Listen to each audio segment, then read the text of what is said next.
Dans le calme apparent du parc Bellefontaine, en plein cœur de Marseille, les derniers rayons du soleil effleurèrent les feuilles des platanes avec une douceur trompeuse.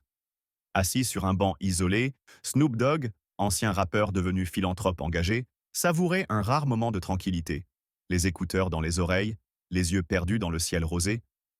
Il n'était pas là pour provoquer. Il cherchait simplement à respirer, à exister sans avoir à se justifier. Mais dans certains quartiers, la simple présence d'un homme noir suffit à éveiller des soupçons. Un véhicule de police marquait sa présence à l'entrée du parc, moteur allumé, gyrophares éteints. À son bord, l'agent Lionel Giraud, connu pour ses interventions musclées et son zèle inquiétant dès qu'il s'agissait de jeunes ou de minorités. Lorsqu'il aperçut Snoop, son regard s'assombrit. Il sortit de la voiture, claqua la portière et s'avança lentement, chaque pas résonnant comme une menace. « Et toi, qu'est-ce que tu fais là? T'as une bonne raison d'être assise ici ?» Snoop leva les yeux, ôta ses écouteurs et répondit calmement. « Je respire. » « C'est interdit maintenant ?» Le silence tomba, lourd, électrique. Giraud posa la main sur sa matraque.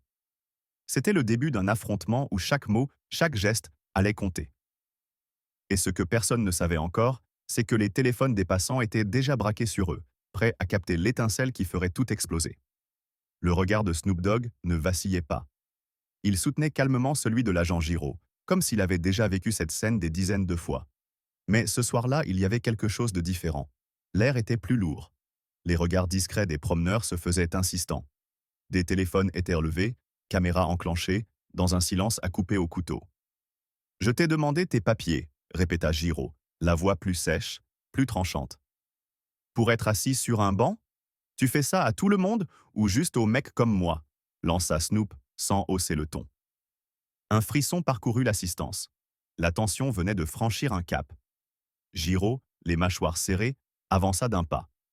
Il était maintenant dans la bulle personnelle de Snoop, trop proche, volontairement envahissant. Sa main glissa lentement de la matraque à la pochette de sa radio.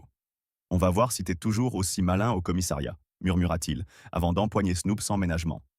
Mais Snoop n'était pas un inconnu, ni un jeune effrayé. Il se leva avec calme, se détacha de la prise et recula d'un pas, les paumes ouvertes. « Ne me touche pas, il y a des témoins. Tu veux vraiment faire ça ici ?» La foule s'était maintenant densifiée autour d'eux. Des mères, des joggeurs, des retraités. Tous silencieux, tous filmant. L'un d'eux murmura « C'est Snoop Dogg !»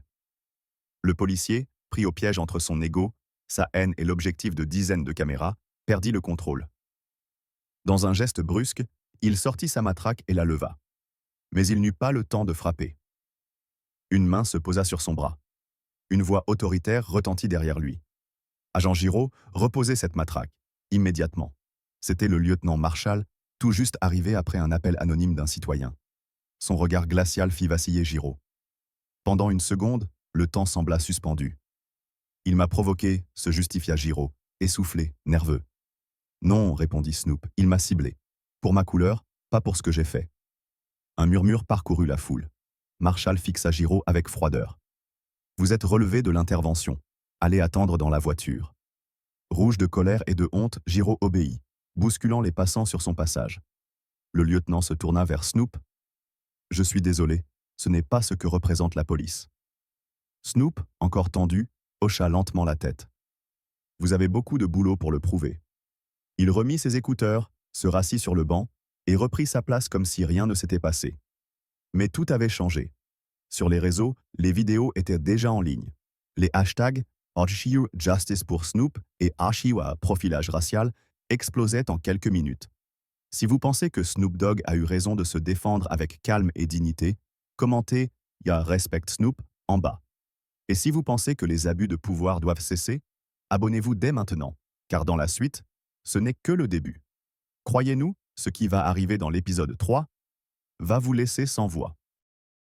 La nuit était tombée sur le square Léon Blum, mais l'attention, elle, n'avait pas quitté les lieux. Snoop Dogg, toujours assis sur ce même banc, les bras croisés, observait l'écran de son téléphone où les premières vidéos de sa confrontation avec l'agent Giraud s'enflammaient sur les réseaux, les commentaires affluaient, les hashtags All Respect Snoop et Sosa, profilage racial, grimpaient en tendance, transformant une simple promenade en guerre de représentation. Mais la vague n'était pas prête de s'arrêter. Dans un bureau feutré de la préfecture de police, Giraud, furieux et humilié, tapait du poing sur la table. Il montrait l'écran de son propre téléphone à ses collègues, les yeux rouges de rage.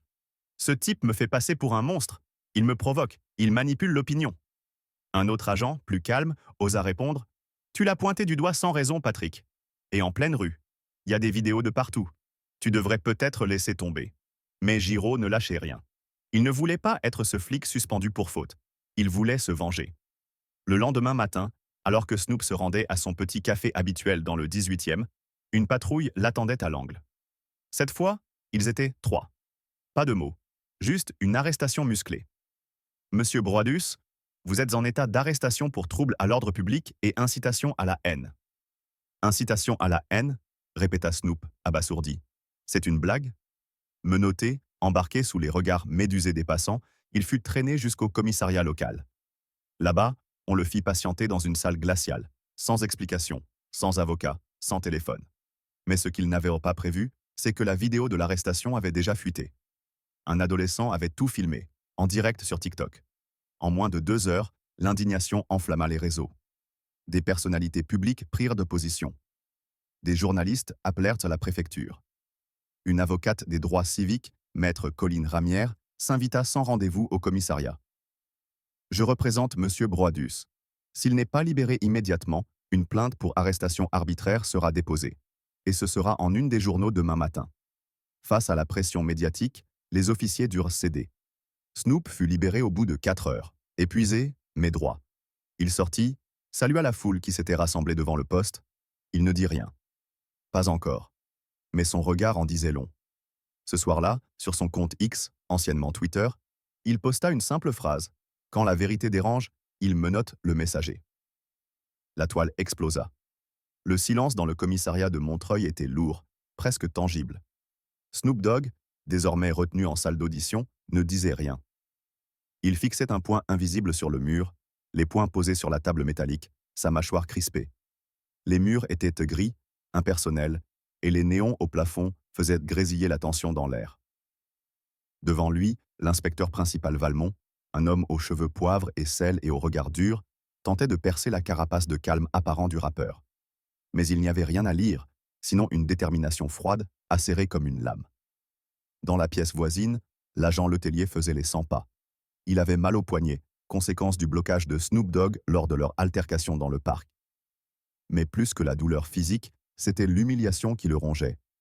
Ce n'était pas qu'une simple altercation, c'était un affront, un homme noir qui avait osé lui résister, et pire encore, devant des témoins, des caméras. Il savait que la vidéo circulait déjà sur les réseaux, et il craignait pour sa carrière. Valmont revint dans la pièce, tenant une chemise pleine de papiers. « On a vérifié vos papiers, monsieur Broadus. Tout est en règle. Ancien militaire, reconverti, aucune trace judiciaire. Et pourtant, vous étiez au mauvais endroit, au mauvais moment. » Snoop Dogg ne répondit toujours pas. Il savait reconnaître les lignes entre les phrases. Ce n'était pas un interrogatoire. C'était une mise à l'épreuve. On voulait qu'il craque, qu'il s'énerve, qu'il donne une excuse pour qu'on puisse l'inculper. Mais il restait de marbre. Dehors, la pluie s'était mise à tomber, battant les vitres avec insistance. À l'intérieur du commissariat, un avocat venait d'arriver. Maître Sandrine Louvel, avocate pénaliste bien connue pour avoir défendu des cas de discrimination raciale retentissants. Elle avait été contactée par un membre de l'association SOS Justice qui avait vu la vidéo. En entrant dans la salle d'audition, elle serra brièvement la main de son client avant de se tourner vers les policiers. « Cet homme est ici sans chef d'accusation. Vous le retenez depuis plus de 2 heures. Je demande sa libération immédiate. » Valmont ne bougea pas.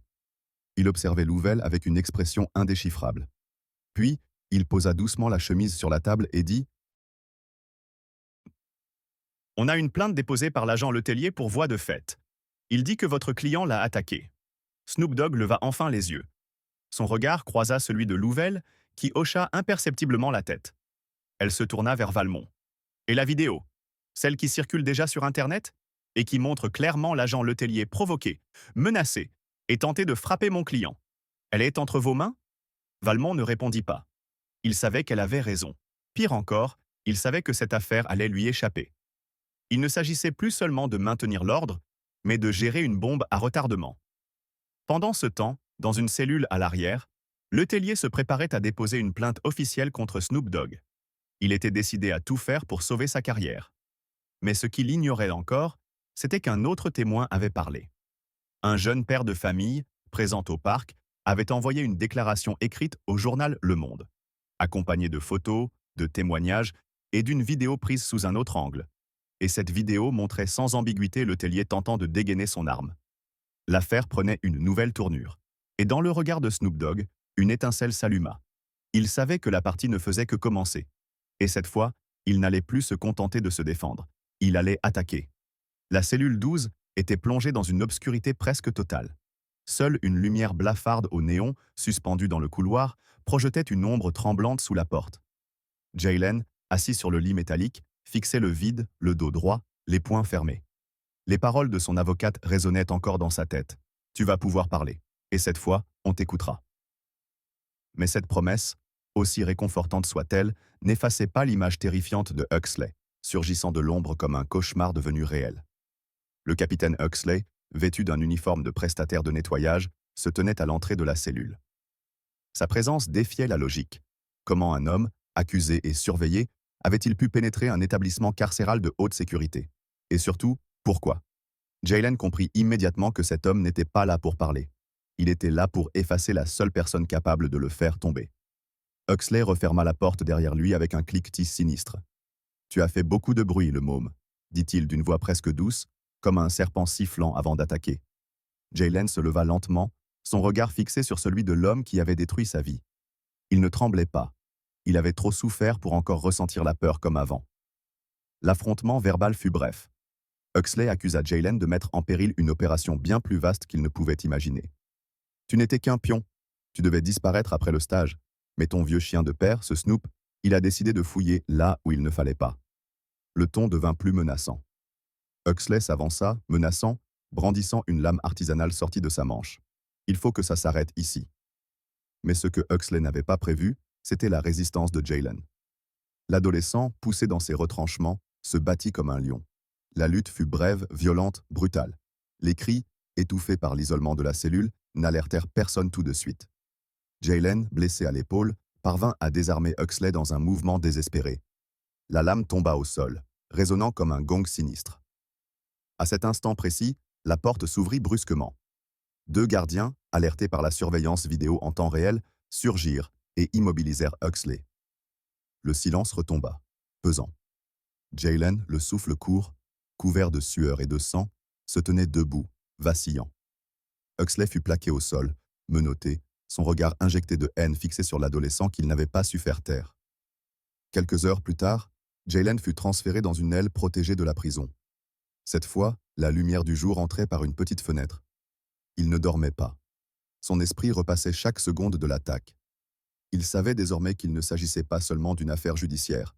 Il était au cœur d'un réseau de corruption et de dissimulation. Et il avait survécu. Au même moment, à Paris, Snoop Dogg reçut un appel. C'était Maître Louvel. Sa voix était grave, tendue. Ils ont essayé de le faire taire, dans sa cellule. C'est beaucoup plus profond que ce qu'on croyait. Il faut aller jusqu'au bout. Prépare-toi. Le combat ne faisait que commencer. Le ciel au-dessus de la cour de la prison s'était assombri, mais ce n'était pas la nuit qui tombait. C'était autre chose, une tension sourde, invisible, comme si l'air lui-même se préparait à l'inévitable. Jaylen, enfermé dans sa cellule redevenue oppressante après la visite de son père et de Maître Louvel, tournait en rond comme un fauve en cage. Soudain, une explosion retentit dans l'aile est de la prison. Une fumée dense se répandit dans les couloirs. Quelqu'un venait d'utiliser un dispositif artisanal pour détourner l'attention. Snoop Dogg comprit immédiatement. Ils étaient à nouveau en danger. Il tira Jaylen par le bras. « On sort d'ici, maintenant. » Grâce à l'aide d'un agent complice de la vérité, ils empruntèrent un passage technique oublié depuis des années, entre deux blocs de détention. Chaque pas résonnait comme une menace. La fumée envahissait peu à peu les tunnels. Les murs suintaient l'humidité et l'angoisse. Mais Snoop Dogg gardait son calme. Comme au cockpit d'un avion en perte d'altitude, il ne laissait rien transparaître. Quand ils débouchèrent enfin à l'extérieur, une pluie fine tombait sur la cour arrière de Fresnes. Des gyrophares tournoyaient au loin, mais personne ne semblait les voir. Jaylen, le souffle court, tourna vers son père un regard embué de larmes. « Pourquoi tu fais tout ça pour moi ?» Snoop Dogg posa une main sur son épaule. Parce que personne d'autre ne le fera, et parce que tu mérites de voler. Mais leur fuite n'était qu'un répit. En quelques minutes, leurs photos circulaient déjà sur les réseaux. Le procureur lançait une alerte nationale. Et pendant ce temps, dans un bureau discret du ministère de l'Intérieur, un homme en costume décrocha un téléphone. Il est temps d'activer l'option noire. Tuez-les tous les deux. La chasse venait de commencer. La tension retomba à peine. Dans le parc redevenu silencieux, l'air restait saturé d'émotions. Les gens ne quittaient pas leur téléphone, certains en train de monter des extraits de la confrontation, d'autres cherchant déjà les visages des témoins. Mais Snoop Dogg, lui, restait debout, immobile, le regard figé vers l'endroit où s'était écroulé l'agent Darrell Meunier. Le rappeur n'avait pas seulement défendu sa dignité, il venait de déclencher un séisme dans l'opinion publique. Le lendemain matin, les images de la scène inondèrent les réseaux sociaux, les chaînes de télévision et les rédactions. Partout en France, le nom de Snoop Dogg résonnait, mais cette fois pas pour sa musique. Les titres défilaient: Snoop Dogg humilie un policier raciste, violence policière retournée contre son auteur, l'arme du badge désarmée par le courage. Dans certaines écoles, des élèves débattaient déjà de l'affaire. Des journalistes se bousculaient aux portes du commissariat où Meunier était gardé à vue. Le ministère de l'Intérieur annonça l'ouverture d'une enquête administrative et judiciaire. La préfète de région fut contrainte d'intervenir en conférence de presse, admettant que les images posaient de sérieuses questions sur l'attitude de l'agent Meunier. Pendant ce temps, une pétition lancée en ligne pour dénoncer les comportements racistes au sein des forces de l'ordre récolta plus de 300 000 signatures en 24 heures. Des figures politiques de gauche appelèrent à une réforme en profondeur du système. Mais derrière les rideaux médiatiques, dans l'ombre du tumulte, Snoop Dogg restait silencieux. Chez lui, il regardait les vidéos de l'incident en boucle, non pas pour se rassurer, mais pour comprendre. Il pensait à son fils, à ses fans, aux jeunes des quartiers populaires, à tous ceux qui, chaque jour, subissaient sans témoin, sans caméra, les humiliations qu'il avait vécues ce jour-là. Une semaine plus tard, Snoop Dogg convoqua une conférence de presse. Pas dans un palace ni un grand plateau télé. Il choisit une petite salle associative à Saint-Denis. Face à une trentaine de journalistes et autant d'habitants du quartier, il prit la parole, sans note, les mains posées sur la table. Ce que vous avez vu, ce n'est pas un acte héroïque. C'est une réaction. Un instant où trop, c'est trop. Je ne veux pas qu'on célèbre la violence. Je veux qu'on entende le silence qu'il y avait avant. Le silence de ceux qu'on écrase, qu'on insulte, qu'on menace, parce qu'ils ont la mauvaise couleur de peau, le mauvais code postal. Dans la salle, un murmure d'émotion parcourut les rangs. Il poursuivit, la voix grave mais maîtrisée: je ne suis pas un symbole, je suis un homme. Mais si ce que j'ai vécu peut servir à briser le cercle, alors parlons, exigeons, réformons, et surtout, n'ayons plus peur. À l'issue de son discours, plusieurs associations prirent la parole.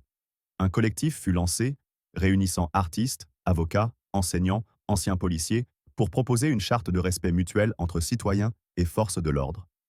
La dernière image de cette journée fut celle de Snoop Dogg, assis en cercle avec des adolescents du quartier, écoutant leurs histoires, leurs colères, leurs rêves. Il n'était plus seulement une star. Il était devenu la voix d'une justice que l'on n'espérait plus. Et cette voix, cette fois, résonnait bien au-delà du bitume de Saint-Denis.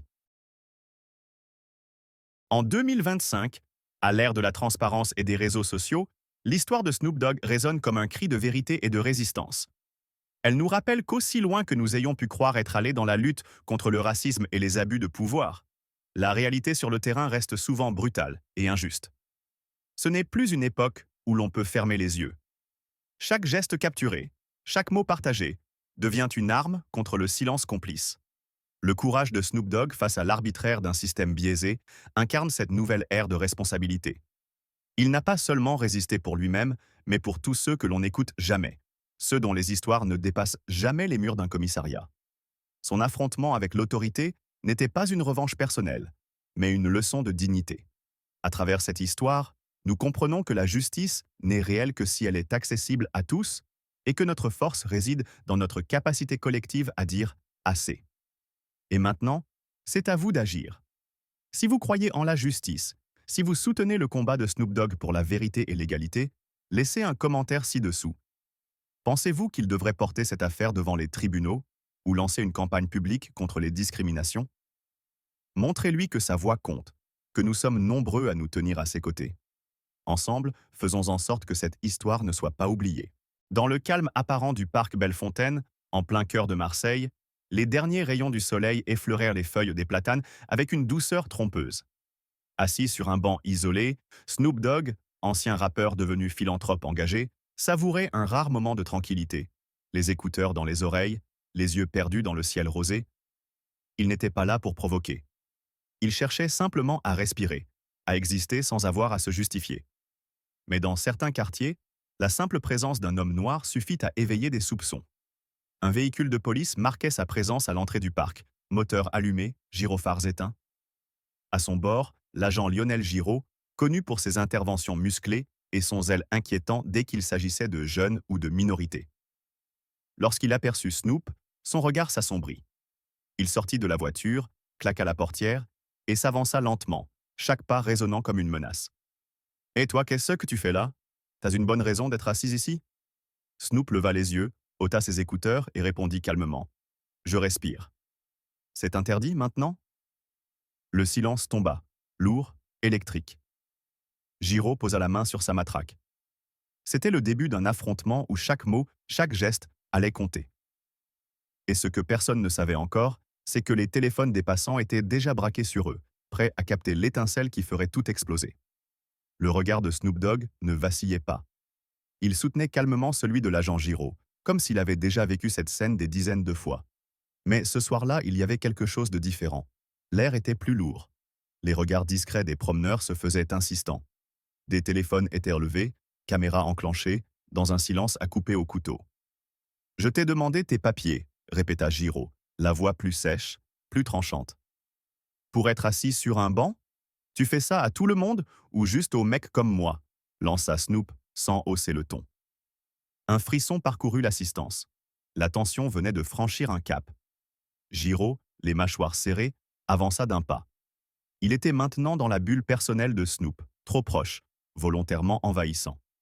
Sa main glissa lentement de la matraque à la pochette de sa radio.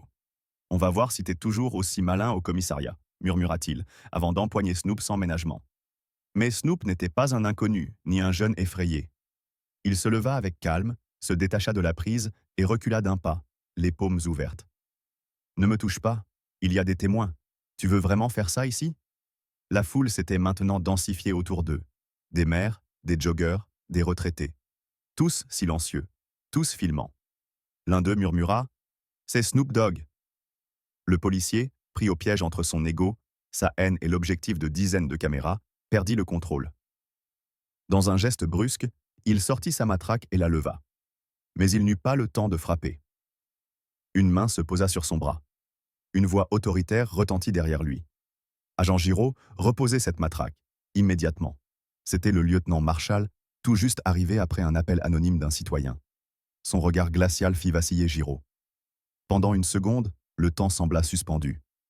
Il m'a provoqué, se justifia Giraud, essoufflé, nerveux. Non, répondit Snoop, il m'a ciblé. Pour ma couleur, pas pour ce que j'ai fait. Un murmure parcourut la foule. Marshall fixa Giraud avec froideur. Vous êtes relevé de l'intervention. Allez attendre dans la voiture. Rouge de colère et de honte, Giraud obéit, bousculant les passants sur son passage. Le lieutenant se tourna vers Snoop. « Je suis désolé, ce n'est pas ce que représente la police. » Snoop, encore tendu, hocha lentement la tête. « Vous avez beaucoup de boulot pour le prouver. » Il remit ses écouteurs, se rassit sur le banc et reprit sa place comme si rien ne s'était passé. Mais tout avait changé. Sur les réseaux, les vidéos étaient déjà en ligne. Les hashtags Archive Justice pour Snoop et Archive Profilage racial explosaient en quelques minutes. Si vous pensez que Snoop Dogg a eu raison de se défendre avec calme et dignité, commentez « Ya Respect Snoop » en bas. Et si vous pensez que les abus de pouvoir doivent cesser, abonnez-vous dès maintenant, car dans la suite, ce n'est que le début. Croyez-nous, ce qui va arriver dans l'épisode 3 va vous laisser sans voix.